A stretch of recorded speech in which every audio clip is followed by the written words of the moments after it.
Hello ladies and gentlemen and welcome back to Sunless Skies. In this episode we are going to Pan, finally. We were meant to do it in the last episode, but I kind of bailed right at the end there because we kind of ran out of time. Headphones are really loud. There we go. Perfect. So how is everybody? Are we doing okay? I've literally just woke up, so my brain is not even remotely in talk to people on the internet mode. It's fine, we'll go this way. And hopefully this thing doesn't kill us. You'd be surprised how much it takes to actually warm your brain up to talk solidly for like half an hour. Having a very one-way conversation can be very strange. Still haven't got used to it. Been doing this for like 2 years now and it's still a bit weird. Every now and again, I've got much better than I used to be. The key is just constantly to fill in the dead air. No one likes dead air. Ooh, it's a rock. It's a rock. Unseasoned hours, I suppose. That pays for the trip back to the Reach. Wait, Albion? I'm in the Reach. Now we're going to Eleutheria. Let's go. Hopefully, is there any customs or anything on the Eleutherian gate? I don't think there is there? Yes, there is. Present yourself to customs. Customs agents are currently busy. They stamp your form without even checking your cargo. And let's travel to Eleutheria using T. The superintendent shouts to his subordinate, "Get the kettle on!" He breaks away from T long enough to see you aboard. The machinery grinds and stirs. The steam vents. The sigil of edifice burn with a sullen fire. A force like a great hand seizes your engine. Unfortunately, the journey is a turbulent one. Your locomotive heaves and tosses in the wake of some passing Leviathan. The relays are not the only powers to make use of the ancient sky tunnels. Our terror's looking a little high. We probably have to sort something out with that.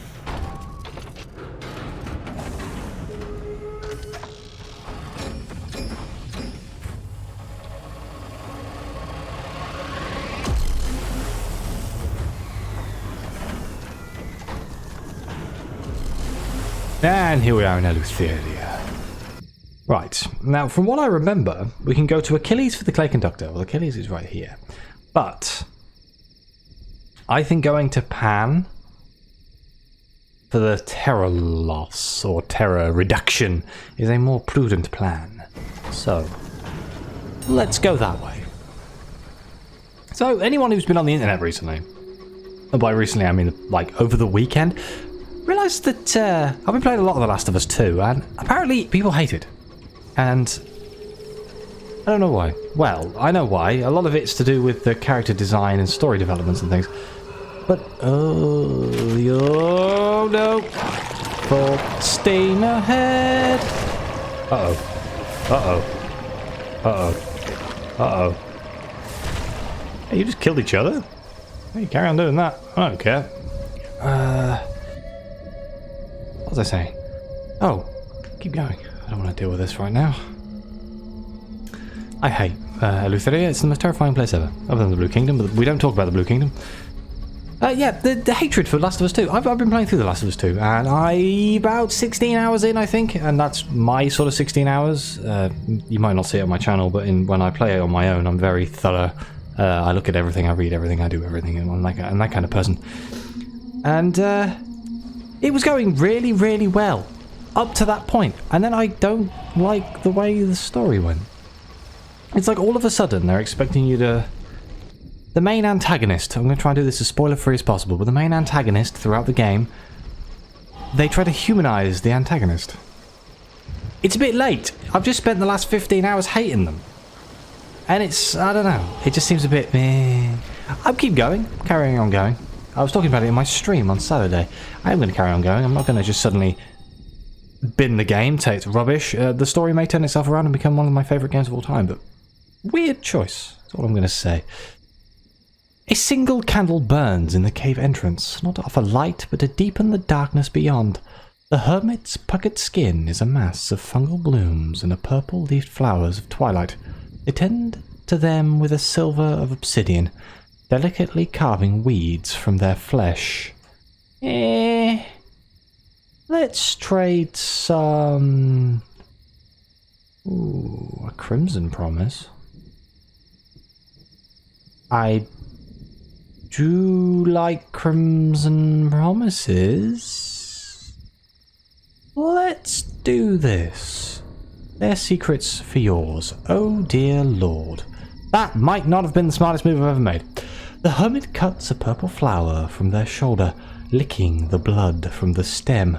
They wrap it tight and place it in an old chipped cup full of gathered rainwater, stirring with an obsidian shard until it runs dark.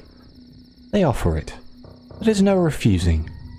When they wake up, only blessed fragments of nightmare remain. Burning at their core is an eye, the same one you now see repeated again and again in the hermit's garden of flesh. Oh, 20 terror! I don't know what I expected to happen there, but we do have 2 Crimson Promises, which is good, I suppose. Right. Hang on, I'm lost. This way. Oh, we're fighting against the wind. That's not great. It's also going to give us terror because we're in the wind. Uh-oh. This may have been the worst thing I've ever done. Just saying.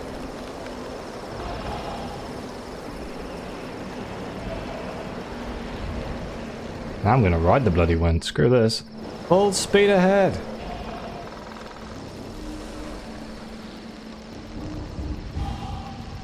It's fine. See? Perfectly fine. Nothing to worry about. Straightforward.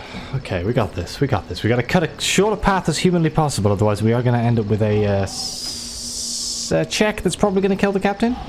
Small chance it won't kill the captain, but it might kill the captain, and that would be very bad. The fact that I can still hear that blooming thing going is very irritating.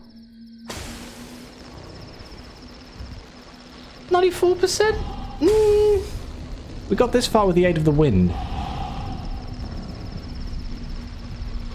One thing about Eleutheria is it's much bigger than you think it is.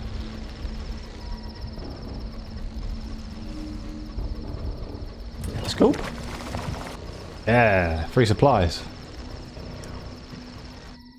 This is going to be so much closer than I thought it was, isn't it? Yep. Oh god. Oh god. And even then I'm in a bit of trouble because there's nowhere to lower your terror in Eleutheria. Oh dear, wrong turn. This way. 96%.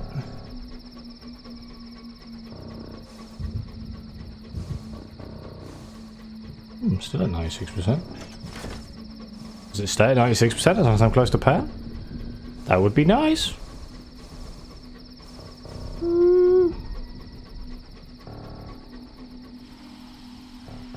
Please lower my terror. I gotta stop doing that to myself. My poor heart can't take it. Clocks are not welcome in Pan. Instead, the musical pipe from emits from the blah blah blah. An hour may be of any duration. The longest one on record lasted a month, and they occur in no fixed order. So it's the Hour of Veractity. When the word eaters are aboard. Or abroad. Twice, Eleutheria has been turned upside down by storytellers. Now the profession is prohibited in Pan. During the Hour of Veractity, the word eaters bare their feet, cover their faces with ash, and roam the city, confiscating stories. We can avoid them as we go about our business. Hopefully, 88%? Yay! Perfect. You stay alert as you travel the streets, steering clear of the silent, staring, grey-faced men. Another visitor is less careful. You see the word eaters pin them against a wall and extract their stories with a hook and a spindle. Ugh. Can I trade anything? My Eleutherian mysteries for terror reduction? That would be nice. No. Hands various factions for favours. Okay, never mind. I can trade these secrets to... I swear I was told to go speak to somebody in Pan at some point, but let's stick to the current agenda and see if we can find the Inconvenient Aunt. Help your aunt find February. Your aunt's attempts to find out what happened at the St. Dunstan's rendezvous have led you to Winter's Reside and the Calendar Council.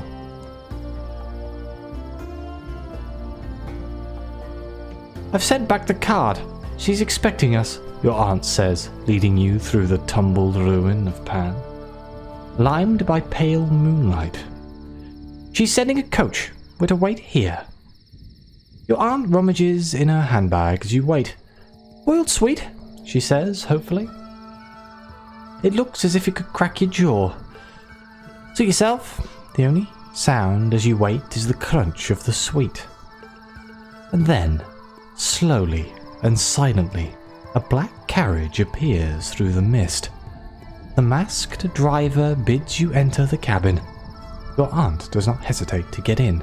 Come along, she says impatiently, beckoning you inside. The sedan leaves you on the crooked street of Winter's Reside, in front of a severe townhouse. The door is open and the lights are on. A handsome woman waits in the doorway to greet you. Her smile is wintry, and her eyes pale as new frost. I got your card. I'm willing to talk. Come inside. So we can talk to February. She attended the St. Dunstan's rendezvous. She must be able to tell you what was discussed.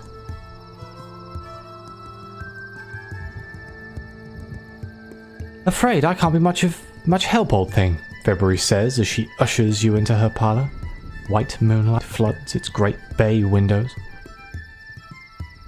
Anything you can tell us? Your aunt says before gasping. Dearie me! Almost forgot. She fishes in her enormous handbag and produces the bottle of brandy. For old time's sake. How lovely, February murmurs. I'll fetch some glasses. She leaves the two of you alone. Your aunt immediately starts rummaging under the cushions. She's hiding something. I was very junior at the time, practically a secretary. February's voice floats through. Your aunt stands up straight as February returns, carrying 3 glasses.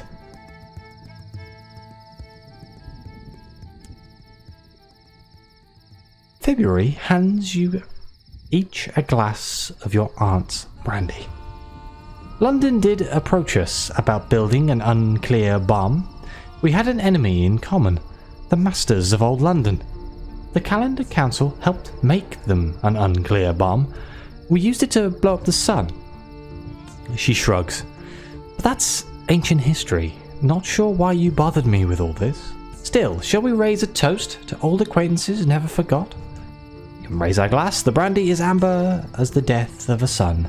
Your aunt's eyes are on February. February raises her brandy glass like a conqueror preparing her... A conductor preparing her orchestra. To the end of all tyrannies, to alliances forged for the breaking of chains. Your aunt nods and begins to sip her brandy. Her expression is worrying. Hazardous, almost. Seeing her drink, February follows suit. Yeah, okay, drink. You're safe in your aunt's hands, surely. She is, after all, your aunt. Oh dear. The brandy is sharp. It sits in your stomach, queasy and ebullient as the moment before a riot. Does this taste a little off to you? February asks and keels over. Your aunt pours the remainder of her brandy onto the floor. Dearie me, she's even more susceptible than I remembered. You'll be fine, mostly. I'll get you the antidote back on board. Help me have a rummage through her papers, will you? You spend a frantic few minutes searching February until you discover a folio concealed in her left boot. This'll do, your aunt says. Now let's make sure we're not seen leaving. God damn 5 terror and lost 1 iron. I was poisoned by my own aunt. Bugger. Okay, can we talk to her on the train?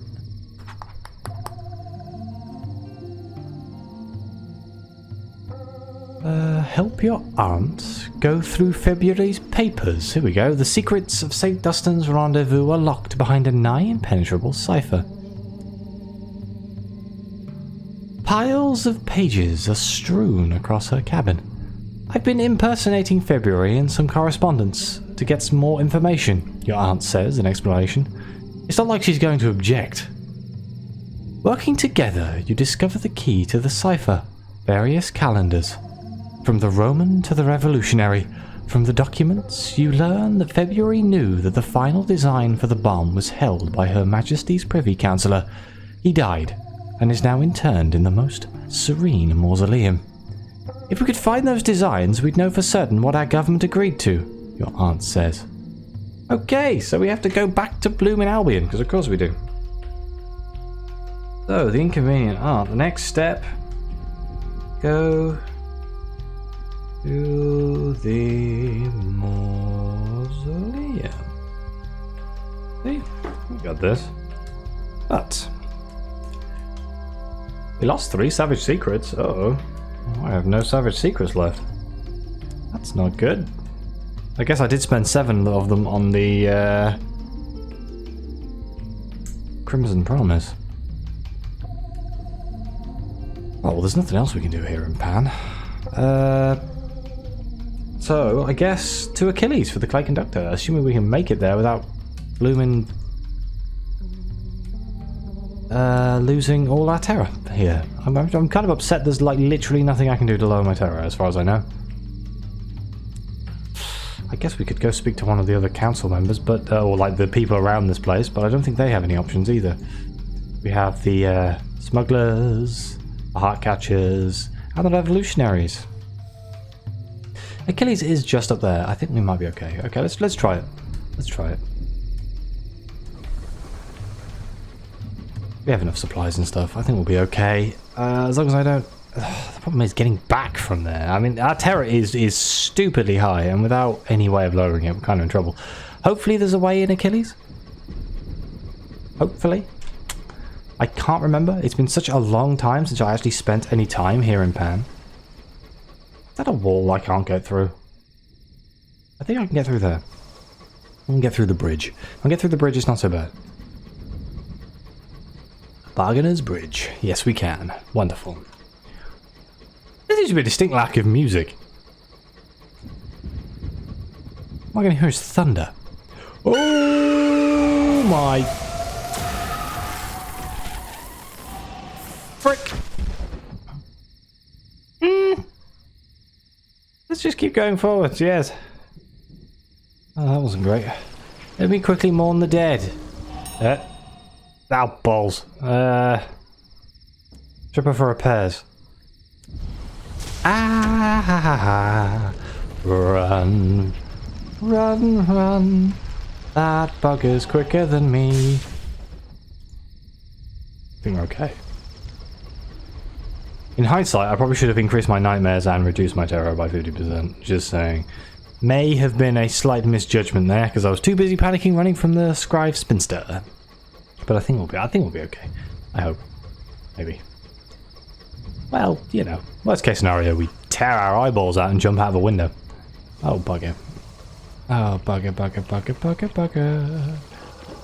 Oh. Oh, the game's chugging. I don't like this. I don't like this place at all. Uh-oh.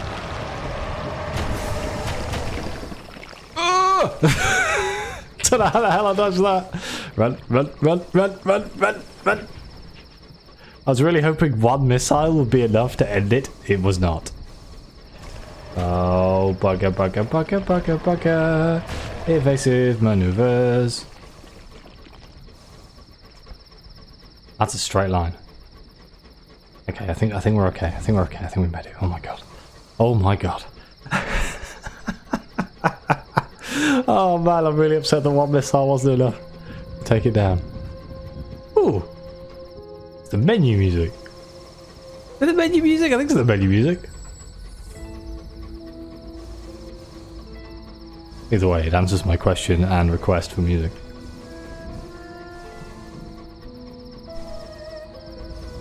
It's not the menu music at all. It's Achilles music. Through and through. Okay. We made it. So now we need to find the Clay Conductor. Oh, Hojo Toho. Still haven't done this exceptional story. I still need to look at doing this one day. Let's help Sigrid's Ringbreaker urchins. We failed. Oh god. Somebody's dead. Oh dear, it's fine. A faintly luminescent cage. Oh, got a vision of heavens, I suppose.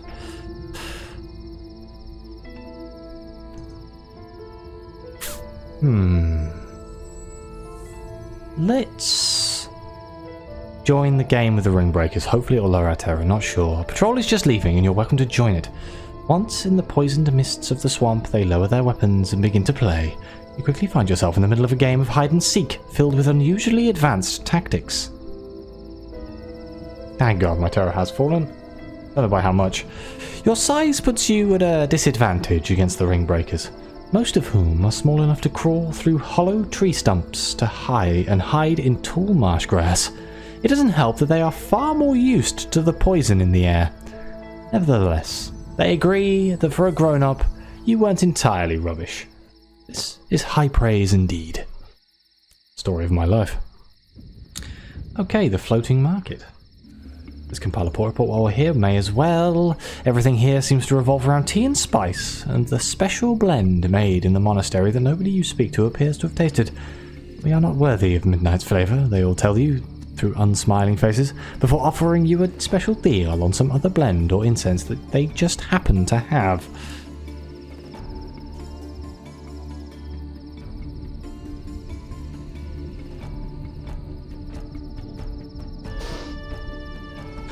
What did the Clay Conductor actually want me to do here?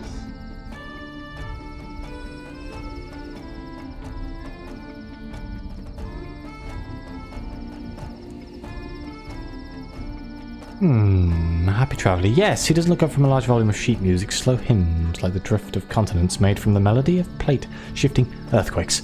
You attempt to engage him in conversation. He responds to this with reluctance. He is content for the moment. His days have been tolerable. No, he does not need anything. You eventually give up and make to go. He seems relieved. Okay, never mind. Okay, well, is there anywhere else we can go? No, it's literally just Achilles. Okay, let's visit the Court of Tea and Spices. We're just going to go through stuff, I suppose. Bloody hell. Clouds of rich scents hang in the air. Though the market is small, it is bustling with both London and native Eleutherian traders. Each cramped stall and barrow is piled high with the region's finest tea leaves, opiates, salts, and spices.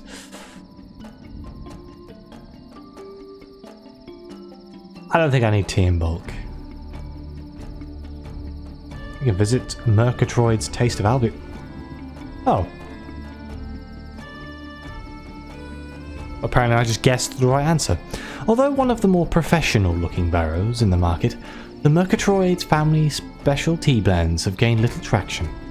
Proprietress Amberly Murgatroyd glares at you from behind a slender cigarette holder, twitching at the inconvenience of your presence. Okay, so pay to let the Clay Conductor spend time with Amberly's assistants. 300 sovereigns! He is eager to speak to the claymen in her employ. Just don't let him give them any ideas, Amberly tells you. The Clay Conductor requests that they sing for him. The other clay men look reluctant, embarrassed even, but one with shale skin steps forward. It has been too long, but we should still sing. Following his lead, the clay men launch into a mournful, hollow area that resonates within your ribcage. Even Amberly Murgatroyd shivers as the last note dies away. The Clay Conductor is quiet for a long minute. At last, he gives his verdict. No. He stomps away, back to your engine. Okay then, well apparently that didn't work, did it? Okay, return to the market. Let's speak to him again. Even though I am kind of intrigued in searching through Achilles, which I may do. Let's speak to him, see where he wants to go. Speak to the Clay Conductor. His meeting with Amberly Murgatroyd's assistants was not a success. The Clay Conductor is brooding on his bunk. He is holding the urn containing the rubble of his friend. There is no one else like him, the conductor admits. I shall sing no more.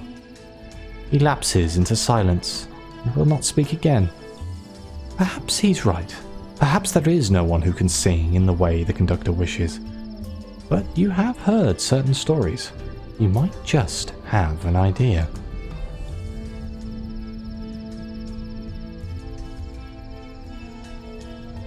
We have an unlicensed chart, so we can propose an imaginative solution to the Clay Conductor's despond. You may not know someone who can help, but perhaps there is somewhere. On an old encoded chart you have seen a place called the Forge of Souls. Oh no! That's in the Blue Kingdom!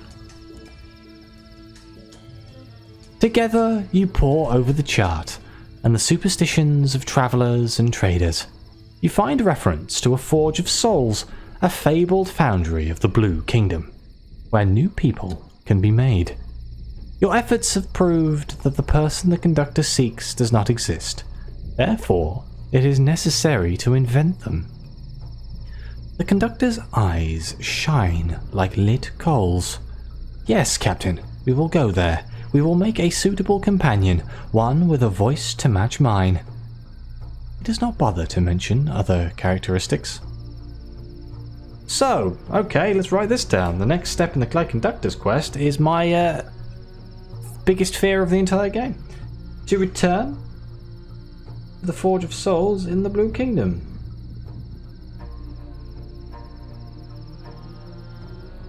Which is a really bad idea.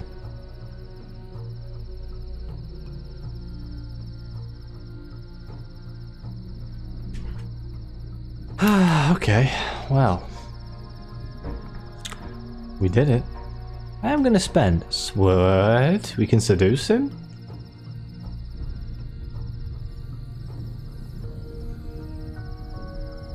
I mean, we did it with a bat. Is it something like that? We did. See what happens? Maybe. Seems like a bad idea. Kind of made of stone. I'm not entirely sure how this would even work.